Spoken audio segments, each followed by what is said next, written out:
ലക്ഷ്മീ നാരായണ ഭദ്രേ നാരായണ അമ്മേ നാരായണ ദേവി നാരായണ.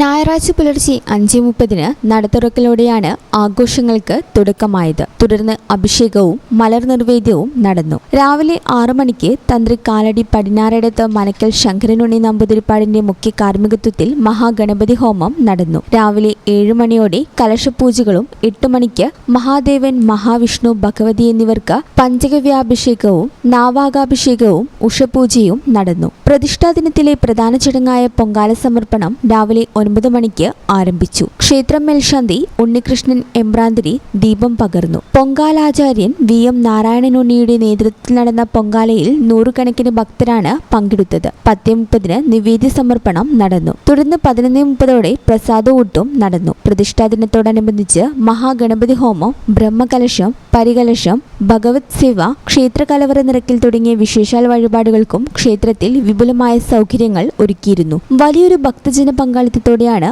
ഇത്തവണത്തെ പ്രതിഷ്ഠാദിന മഹോത്സവം പടിഞ്ഞാക്കര തൊഴുവാനൂർ ശ്രീ വള്ളിക്കാവ് മഹാക്ഷേത്രത്തിൽ നടന്നത്. നമ്മളെ മലപ്പുറം ജില്ലയിലെ വളാഞ്ചേരിക്കടുത്തുള്ള കാവുമ്പുറം തൊഴുവാനൂർ ദേശത്തെ വള്ളിക്കാവ് എന്ന ഈ മഹാക്ഷേത്രത്തിൽ 10 വർഷത്തോളമായി നമ്മൾ പൊങ്കാല ആചരിച്ചു വരികയാണ്. ഭക്തജനങ്ങളുടെ നിറസാന്നിധ്യം നമുക്ക് എല്ലാ വർഷവും അനുഭവപ്പെടാറുണ്ട്. ഈ വർഷം പതിവ് പോലെ തന്നെ കാലത്ത് മഹാഗണപതി ഹോമം, ശങ്കരനുണ്ണി തന്ത്രി ശങ്കരനുണ്ണി മാഷ കാർമ്മികത്വത്തിൽ കാലത്ത് മഹാഗണപതി ഹോമവും, അതിനുശേഷം നമ്മുടെ ഉണ്ണിച്ചേട്ടൻ പാങ്ങലുള്ള ശങ്കരനുണ്ണിച്ചേട്ടൻ്റെ കാർമ്മികത്വത്തിലുള്ള പൊങ്കാല നടന്നുകൊണ്ടിരിക്കുകയാണ്. അതിനുശേഷം പ്രസാദകൂട്ടും ഉണ്ടായിരിക്കും. ജനങ്ങളുടെ നിറസാന്നിധ്യത്തോടെ ഉണ്ടാവാറുണ്ട്. ഇന്നും വലിയ മോശമില്ലാത്ത ആൾക്കാരുണ്ട്. അടുത്ത വർഷം ഇതേമാതിരി ഉണ്ടാവുമെന്ന് നമ്മൾ പ്രതീക്ഷിക്കുന്നു.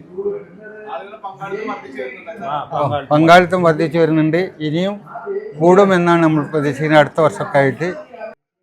ഈ ചാനൽ ന്യൂസ് വളാഞ്ചേരി.